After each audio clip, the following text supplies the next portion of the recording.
Graças a Deus. Queridos, sempre que nós nos reunimos, é muito bom cantar, é muito bom orar, é muito bom e mais bom do que tudo ouvir a palavra do Senhor. Não existe na história do povo de Deus que o povo não se reúna para ouvir a palavra de Deus. Então faz parte do culto, ouvir a voz de Deus através da pregação da palavra. Eu quero que você abra a sua Bíblia no Evangelho de Lucas, no capítulo 11,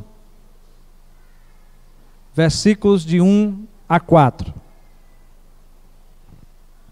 Lucas, capítulo 11, versículo do 1º ao 4º.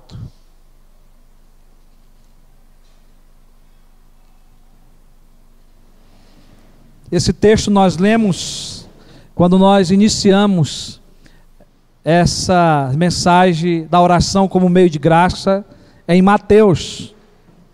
E por isso que nós deixamos para depois falarmos desse texto, diante daquelas mensagens. Não sabia que eu ia pregar tantas mensagens no Evangelho de Lucas naquela época, mas deixei para que a gente pudesse falar na sequência, por causa que nós temos aí do versículo 5, né, que nós lemos em diante, uma parábola sobre a oração, não é? E Jesus vai finalizar esse assunto da oração do Senhor, porque é uma sequência, né? E ele termina lá com aquele texto: pedi e dá-se-vos-á, buscai e acharei. E no contexto de Lucas, né? Lucas acrescenta aí que o Pai dá o Espírito Santo àqueles que lhe pedem. Mas hoje nós vamos só do versículo 1 ao 4, porque nós estamos pregando a oração como meio de graça, abordando as orações de Jesus.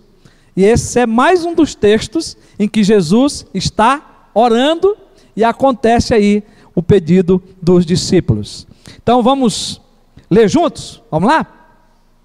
De uma feita estava Jesus orando em certo lugar. Quando terminou, um dos seus discípulos lhe pediu: Senhor, ensina-nos a orar, como também João ensinou aos seus discípulos. Então ele os ensinou: quando orardes, dizei: Pai, santificado seja o teu nome, venha o teu reino. O pão nosso cotidiano dá-nos de dia em dia. Perdoa os nossos pecados, pois também nós perdoamos a todo o que nos deve, e não nos deixes cair em tentação. Que Deus aplique a leitura da sua palavra. Vamos orar? Senhor, ainda na tua presença, tua palavra foi lida, Senhor, e nós nos colocamos como instrumento das tuas mãos, como porta-voz da tua palavra, pela instrumentalidade do teu Espírito Santo. Que o Senhor use-me, ó Deus, o Senhor fale conosco através da tua palavra, e nos dê, ó Deus, sede para ouvir, e nos dê, ó Deus, coragem e vontade de praticá-la em nossas vidas, no dia a dia, em nome de Jesus, amém. Graças a Deus. Eu quero, antes de entrar na introdução da mensagem, eu quero dizer para você que nós já pregamos sobre a oração que o Senhor nos ensinou, usando o texto de Mateus, e que está disponível também no canal do YouTube, no canal da igreja, você pode estar conferindo depois. Então, aqui nos versículos de 3 a 4, nós falaremos algumas coisas somente, tá? Mas você pode conferir essa mensagem depois. Bom, queridos, nós temos pregado essa série, os meios de graça, a oração como meio de graça, e agora falando, né, das orações de Jesus, e hoje é o texto de Mateus 11, de 1 a 4. Bom, 11, né, de 1 a 4. Queridos, a pergunta que eu uso hoje é: quem lhe motivou a orar? Quem lhe motivou a orar? A mente da gente, ela caduca, ela se esquece. Mas na nossa vida cristã nós temos sempre pessoas que Deus levanta para falar conosco, para nos ensinar, para nos motivar. Eu quero contar algo para vocês, que durante a minha vida cristã, algumas pessoas Deus usou para me motivar a orar. servos de Deus, é claro, né? Homens e mulheres de Deus que Deus colocou na minha vida. Mas ainda na minha adolescência, eu tinha um amigo chamado Domingos. E era um jovem, mais velho do que eu, e bem mais velho, acho que talvez uns 7, 8 anos. Mas nós ficamos muito amigos. Eu estou falando de amigo mesmo. Eu já falei algumas vezes desse rapaz aqui. E eu acredito que quase todas as vezes que nós estávamos juntos, ele chamava para orar. E ele se ajoelhava na presença de Deus e orava. Pelos meus pais, pela igreja, pela minha vida, pelos nossos sonhos. E o sonho desse irmão era ser um missionário.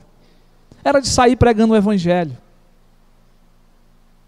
E ele me motivou muito nas suas orações e me motivou muito também com o meu chamado. Porque a gente conversava sobre muitas coisas. Inclusive sobre casamento. De orar, pedir a Deus uma esposa, né? E foi assim um homem de oração na minha vida, que me motivou a orar. E o Domingos, ele viajou em uma viagem missionária no meu lugar, e houve um acidente e ele morreu no meu lugar. Aquela viagem era para mim ir, estava tudo certo.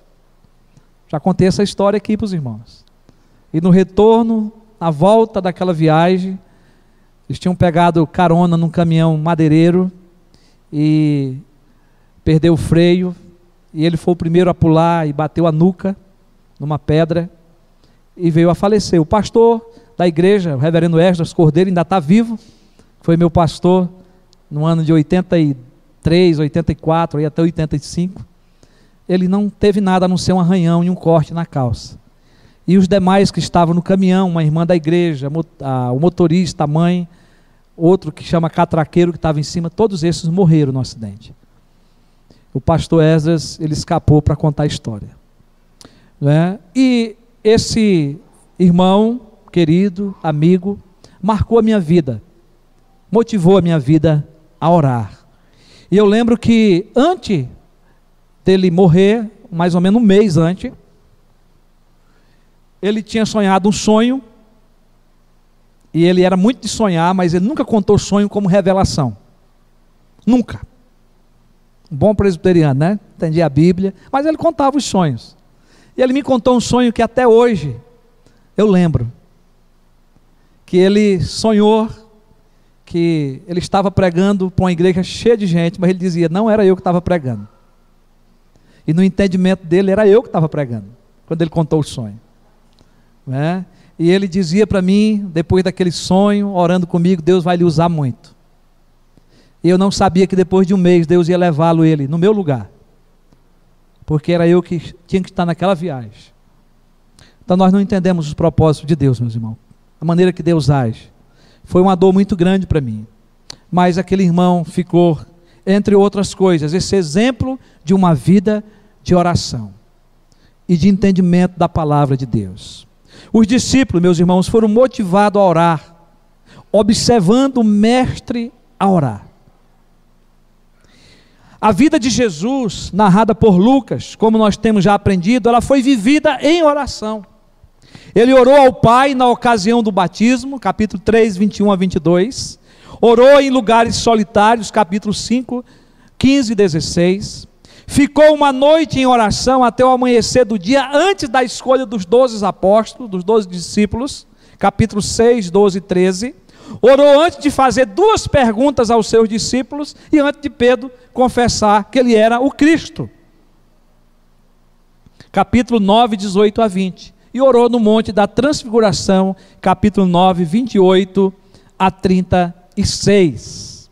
E orou, né, aqui também no capítulo 11. A oração era mais do que algo funcional na vida de Jesus. Era uma expressão de profunda intimidade com o Pai. A oração é o espaço nobre no qual se nutre a relação entre o Pai e o Filho. Que coisa linda, né? Não foi eu que escrevi isso não. Pesquisando, encontrei essa frase, gostei demais. Então, preste atenção, eu vou repetir. A oração era mais do que algo funcional na vida de Jesus. Era uma expressão de profunda intimidade com o Pai. A oração é o espaço nobre no qual se nutre a relação entre Pai e Filho. Jesus é Deus, mas Ele está na qualidade de Filho na terra. E Ele se relaciona com o Pai através da oração. Os discípulos já tinham sido influenciados pelos discípulos de João. O texto que nós lemos aí, eles estão pedindo para que Jesus os ensine a orar, como João ensinou os seus discípulos. João é o precursor que veio antes, para preparar o caminho do Senhor, que pregou, né, o batismo de arrependimento. E ele ensinou aqueles que estavam lhe seguindo a orar. E os discípulos de Jesus foram aí motivados também por eles a orar, mas não sabiam orar. E eles queriam praticar a oração, mas até aí eles não tinham ainda orado.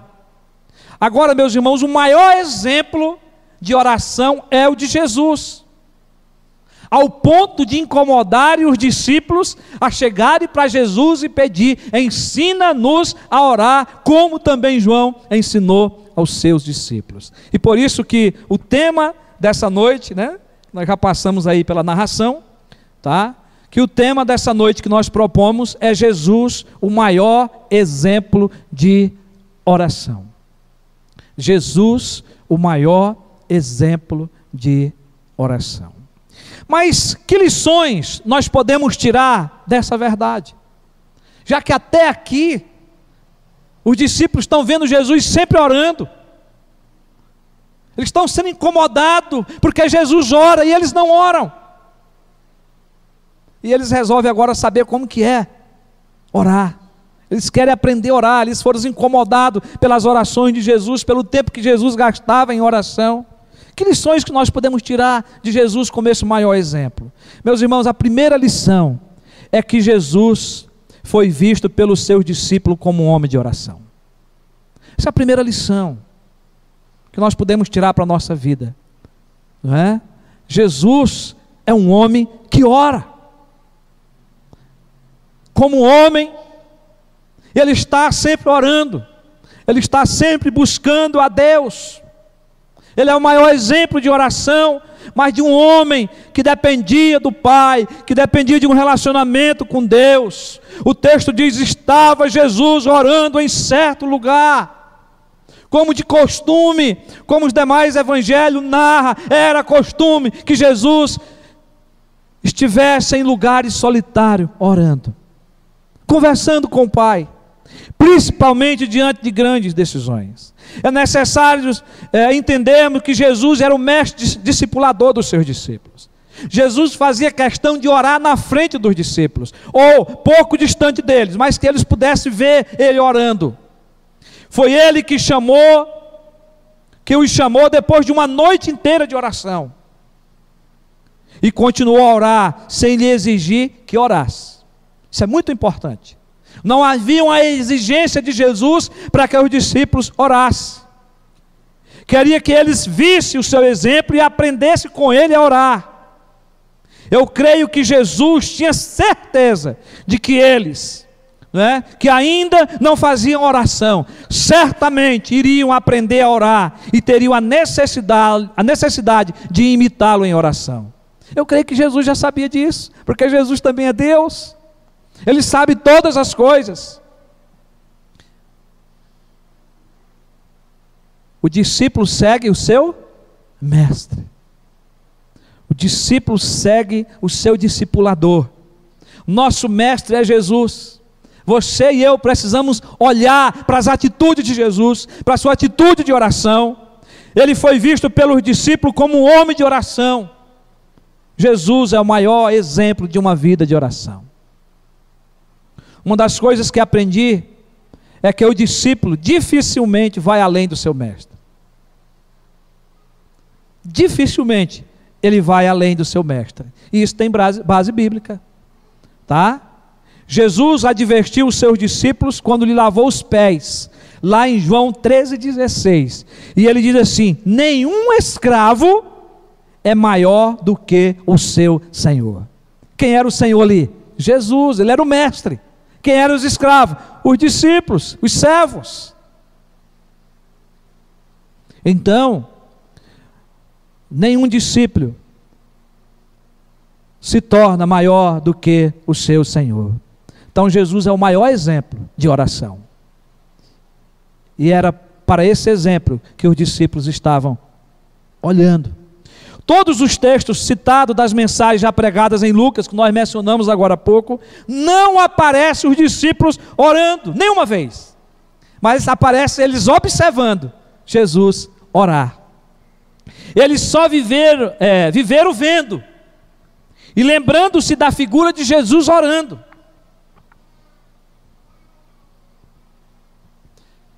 Mas mesmo os discípulos não orando, Jesus estava lá orando. Os discípulos foram aqueles que conviveram mais tempo com Jesus, que estavam sempre com Ele. Mas mesmo os discípulos não tendo esse interesse, Jesus continuava orando. Que coisa maravilhosa. Até aquele instante, eles não sentiam a necessidade de orar. Mas de tanto observarem Jesus orando, chegou a hora de querer aprender a seguir o exemplo do Mestre. Dali em diante, nasceu o desejo no coração deles aprenderem a orar. E você? Já aprendeu a orar seguindo o exemplo de Jesus, o nosso Mestre? Como vai a sua vida de oração? Alguém ou o seu discipulador te inspirou a orar? Irmãos, todos os meus discípulos de Jesus, mas que eu faço discipulado, eles aprendem a orar no discipulado. Tem pessoas que estão na terceira, quinta lição, já oram no discipulado.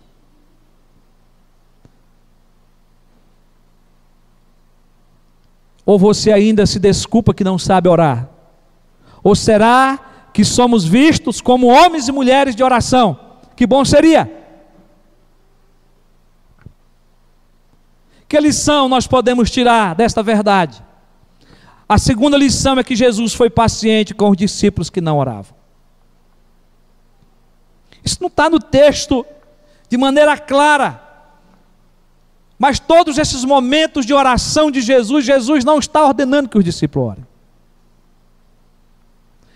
Jesus não está requerendo dele que eles orem. Jesus está dando o exemplo, para que depois eles sigam. O versículo começa dizendo: de uma feita estava Jesus orando. E onde estavam os discípulos? Observando. Estavam lá, mas não estavam orando. Jesus sabia disso. Quantas vezes Jesus se retirou para orar? Nós não sabemos exatamente quantas vezes foram. Uma coisa é certa, na maioria das vezes, ele estava acompanhado dos seus discípulos. Lucas não registra, até aqui no capítulo 11, Jesus mandando os discípulos orarem. Jesus primeiro deu exemplo, para que despertasse neles o desejo e a necessidade deles orarem. E aí, meus irmãos, é onde entra essa nossa segunda lição, porque Jesus foi longânimo, Jesus foi paciente com eles, Jesus esperou a hora certa. Como é maravilhoso vermos esse atributo de Jesus, a sua longanimidade, ou seja, a sua paciência em nos ensinar, em esperar a hora. O evangelista Marcos narra que os discípulos não conseguiram expulsar o demônio de um jovem. Um pai procurou eles, porque ele tinha um filho possesso de um espírito maligno, que perturbava a família, que perturbava esse filho. E aí o homem vem falar com Jesus, está lá em Marcos capítulo 9, 18 em diante. E aí o homem fala para Jesus: roguei aos teus discípulos que o expelisse, e eles não puderam. Então Jesus disse: ó geração incrédula, até quando estarei convosco?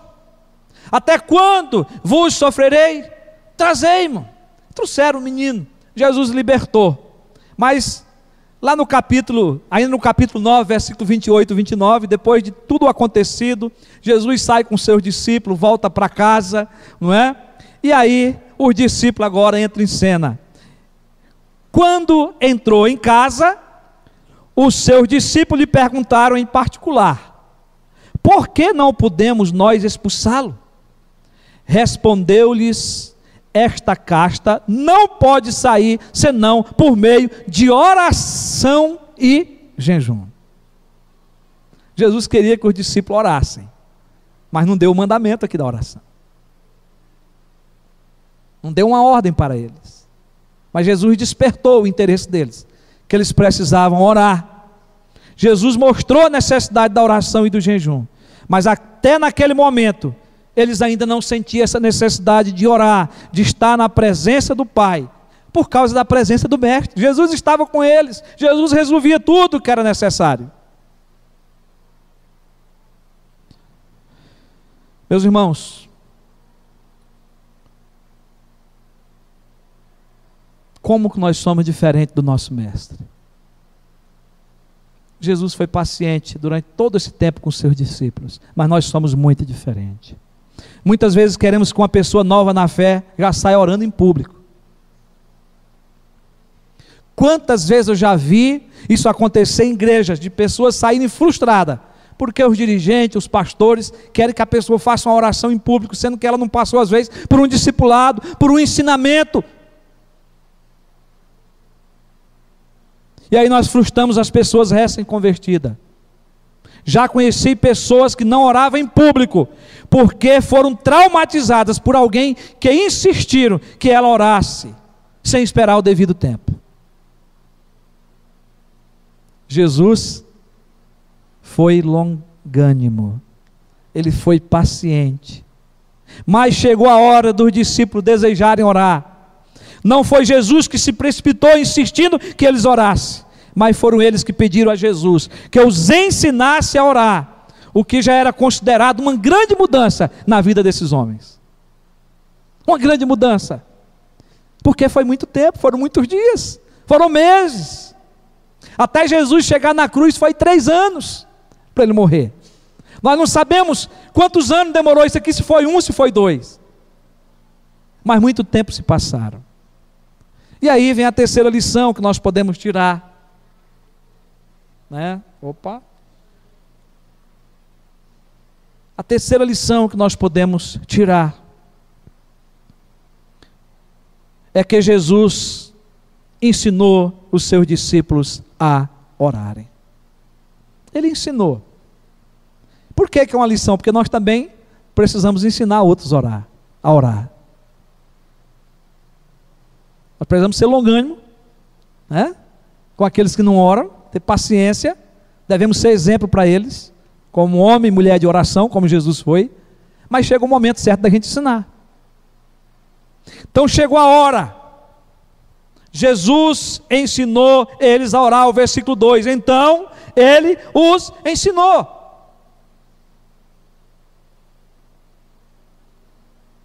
Valeu a pena esperar. Jesus agora vê seus discípulos com o desejo de aprender a orar, com vontade própria no coração, e eles pedem a Jesus: nos ensine a orar, como João ensinou os seus discípulos. Creio que esse pedido nasceu pelas constantes orações de Jesus, vista pelos discípulos. Eles desejavam dali em diante gozar desta comunhão com o Pai, através da oração. Eles também estavam naquele momento gozando de uma intimidade maior com o seu mestre, pelo tempo que já estavam junto com ele e aprendendo o seu exemplo. Eles pedem e Jesus os ensina. Os discípulos viram o exemplo de Jesus orando, e agora eles ouviram de seus lábios, dos lábios de Jesus, o método da oração. Agora Jesus está falando com eles, frente a frente, e ensinando eles a orarem. É importante vermos nos versículos seguintes que Jesus não dá uma forma mágica de oração, mais um modelo que devemos seguir quando nós oramos. Ouvimos muitos religiosos falarem da oração poderosa ou a oração que faz o céu tremer. Vocês já viram isso? Não. Tem que chamar o ungidão de Deus para orar, porque senão não tem efeito. Alguns crentes veem a oração como a lâmpada de Aladim, né? Essas são com certeza noções erradas sobre a oração. São erradas. Não tem base bíblica. Mas é o que acontece por aí, em muitos arraiais cristãos. Jesus orava por entender que a oração era um meio de manter o seu relacionamento com o seu Pai. Ele considerava o relacionamento contínuo com Deus em oração como a melhor bênção do mundo para o seu ministério. A oração de Jesus não era a lâmpada de Aladim ou uma bola cheia de mágica para satisfazer o que quisesse. Nunca foi.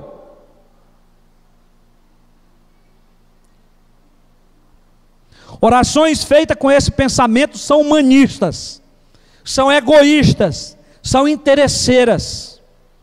São orações que colocam o ser humano numa escala de importância e de dignidade, com capacitações humanas, que glorifica o homem e não a vontade de Deus. Orações que não glorificam e nem geram relacionamento com Deus. São orações que ouvimos por aí.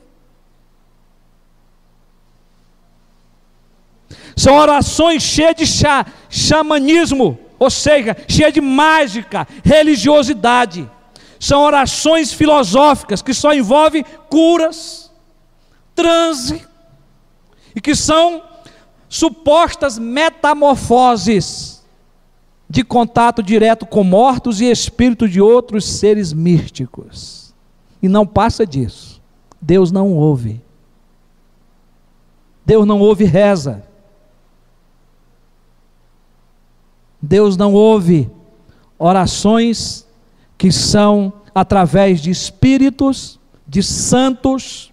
Deus não ouve. Quem é o nosso mediador é Jesus Cristo. Você só pode orar em nome de Jesus Cristo, amém? Por intermédio do Espírito Santo, que intercede por nós, porque nem orar nós não sabemos. Jesus ensinou a orar nos versículos de 2 a 4, a oração que ficou conhecida como a oração dominical do Senhor. Contudo, o que está em maior evidência no conteúdo da oração do Senhor é que a oração é o privilégio dos filhos que têm com Deus, que tem Deus como seu Pai. Só é para os filhos que têm Deus como seu Pai. E é por isso que nós o chamamos de Pai. Quando eu e você chamamos Deus de Pai, somos iguais a Jesus na qualidade de filho. Porque nós só nos tornamos filhos de Deus pela fé em Cristo Jesus. Ele é nosso irmão maior. Então nós temos que orar em nome de Jesus e chamá-lo de Pai. Foi o Filho Jesus que nos revelou o Pai e nos ensinou a orar: Pai nosso que estás nos céus. E aí por isso que é maravilhoso a gente contextualizar com o contexto. Se você tiver com a sua Bíblia aberta no texto da mensagem, né, por favor, capítulo 10, de 21 a 24. Olha aí os comentários de Jesus antes dos discípulos pedir para que ele ensinasse a orar. Capítulo 10, 21 a 24. Naquela hora, exultou Jesus no Espírito Santo e exclamou: graças te dou, ó Pai, Senhor do céu e da terra, porque ocultaste essas coisas aos sábios e instruídos, e os revelaste a quem? Aos pequeninos. Sim, ó Pai, porque assim foi do teu agrado, vontade soberana de Deus.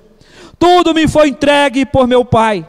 Ninguém sabe quem é o Filho, senão o Pai, e também ninguém sabe quem é o Pai, senão o Filho, e aquele a quem o Filho o quiser revelar. Então você só pode chamar Deus de Pai se o Filho revelar o Pai para você. Amém?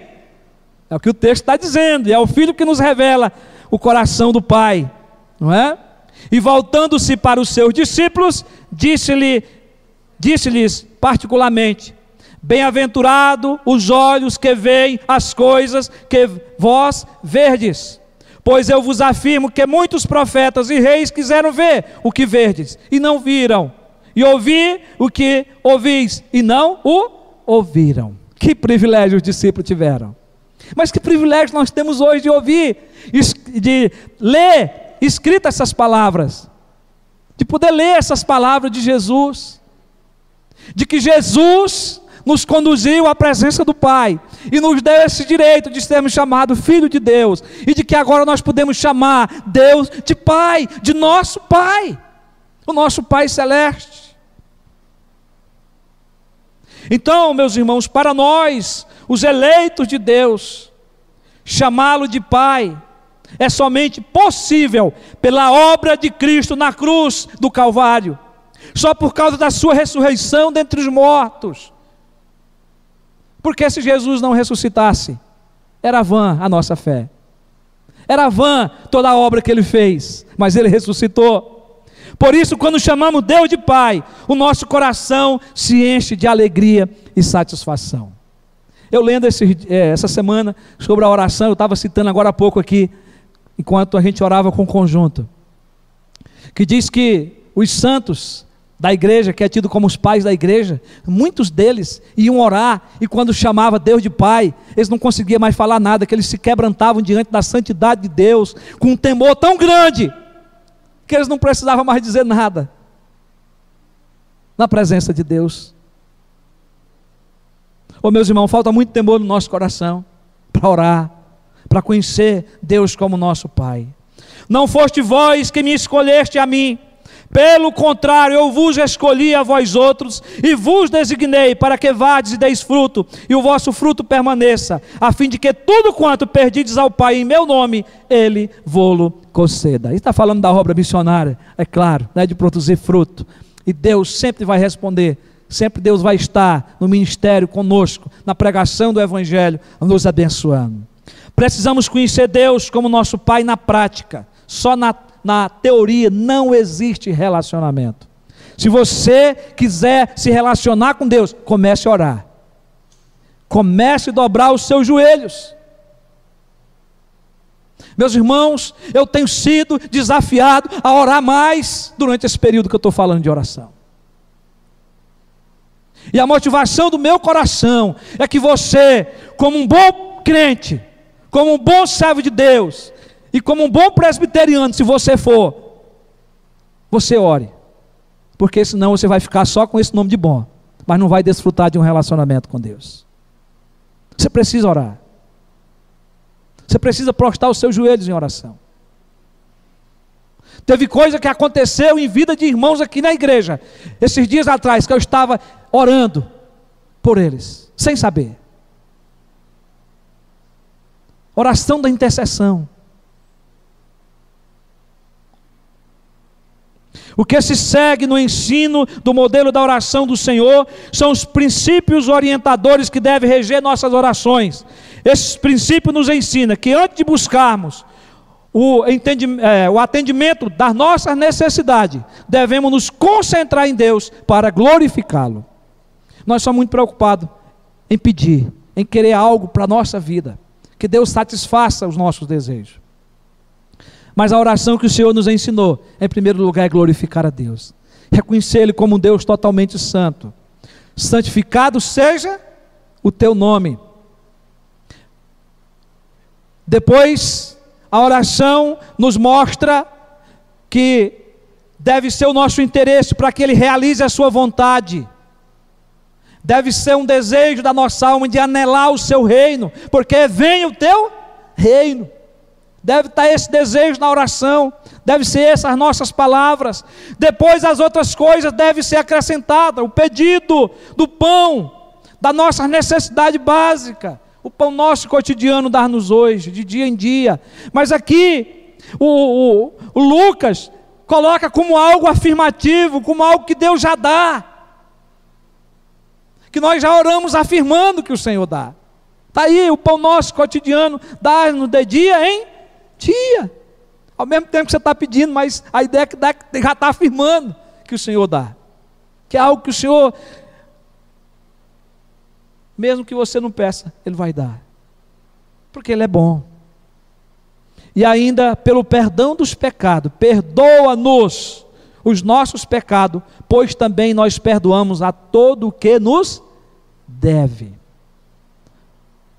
Então, Jesus está colocando aqui, Lucas está escrevendo, né? É Jesus que está ensinando, que nós pedimos o perdão, porque nós já perdoamos o nosso próximo. Nós já liberamos o perdão àqueles que nos ofendem. E agora eu posso pedir perdão a Deus. É isso que ele está dizendo aqui na oração. É isso que Jesus está nos ensinando. E na ordem de Lucas, que não nos deixe cair em tentação. A tentação aqui é todo tipo de conspiração de Satanás que tenta levar os filhos de Deus a pecar contra Deus. Mateus acrescentou: livra-nos do mal, referindo-se a Satanás como sujeito do mal e não como abstrato. E Lucas, no capítulo 11, no contexto do texto da mensagem, ele mostra os líderes religiosos caídos na tentação de Satanás, sendo usado por ele para afirmar que Jesus expulsava demônio pelo poder do rei do diabo, que é Beelzebu, capítulo 11, versículo 15. Sendo que Jesus expulsava pelo poder de Deus e pelo poder do Espírito Santo. Então Satanás é o tentador. É aquele que procura nos desviar de Deus com suas tentações. E os religiosos da época estavam sendo dominados as suas mentes por Satanás, ao ponto de verem Jesus sendo usado pelo poder do diabo. Nós temos que orar para que o Senhor nos livre da tentação, nos livre de cair em tentação. Precisamos orar, irmãos, com o conteúdo da oração que o Senhor nos ensinou, não como uma reza, repetindo sempre o mesmo modelo, mas incluindo na oração a submissão a esse ensinamento de Cristo. Que a nossa oração tem que ter começo, meio e fim, tem que ter adoração, tem que ter culto. A nossa oração é adoração, reconhecendo a santidade de Deus, reconhecendo Ele como nosso Pai, reconhecendo que nós precisamos que Ele venha, que o seu reino venha, que Ele volte, né? E reconhecendo que só Ele pode dar o pão, só Ele pode nos perdoar, que só Ele pode nos livrar de cair em tentação. Eu quero partir para a conclusão, para as aplicações.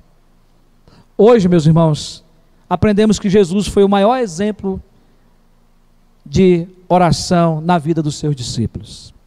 Ele continua sendo ainda o maior exemplo de uma vida de oração para todos nós em todos os tempos.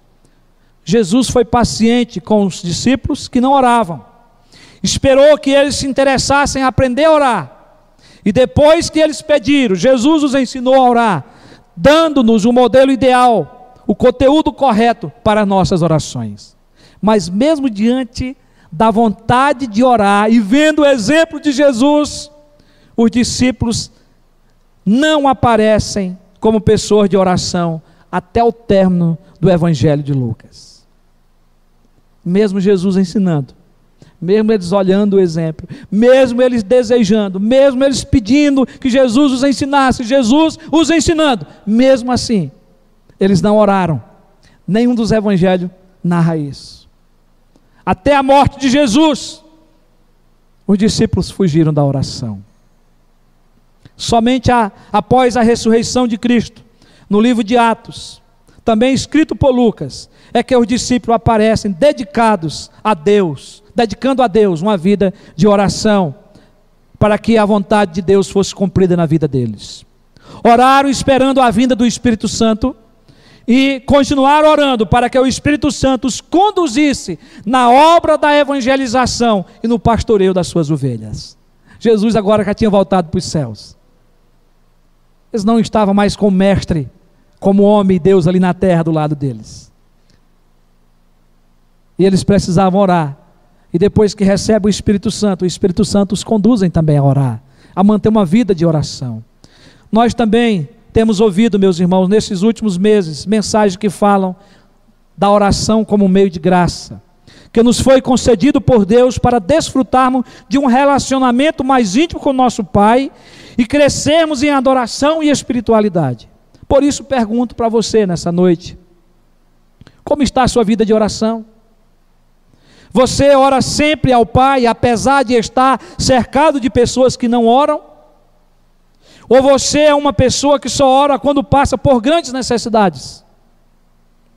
Jesus nem precisava orar, contudo nos deu o maior exemplo de oração, pois nunca rejeitou a comunhão com o seu Pai. Ele nos deu esse meio de graça para praticarmos a oração.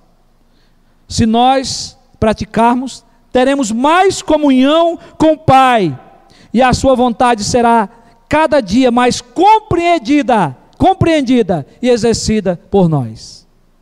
Se você orar, você vai compreender a vontade de Deus para a sua vida, revelada na palavra. Você vai compreender com mais facilidade. Oramos porque simplesmente não há outra maneira de viver a nossa fé que não seja orando. Não há outra maneira. O autor e escritor do livro A Vida de Oração de Jesus, que eu citei domingo aqui, diz, e eu concordo com ele, que a oração, abre aspas aí, a oração é para buscar a vontade de Deus e pô-la em prática em nossa vida. Nossos anseios, preocupações, dificuldade, Deus toma e resolve por nós. Por isso não precisamos nos preocupar. Nós precisamos orar para que a vontade de Deus seja plantada em nosso coração e na nossa personalidade. E ele diz ainda, esta é a oração verdadeira. A minha vida transformada, mais próxima de Deus, tem de ser o conteúdo essencial da oração. Que coisa linda.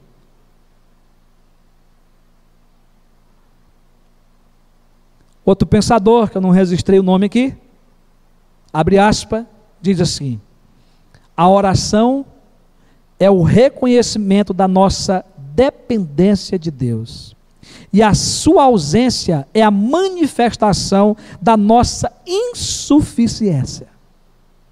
Você entendeu?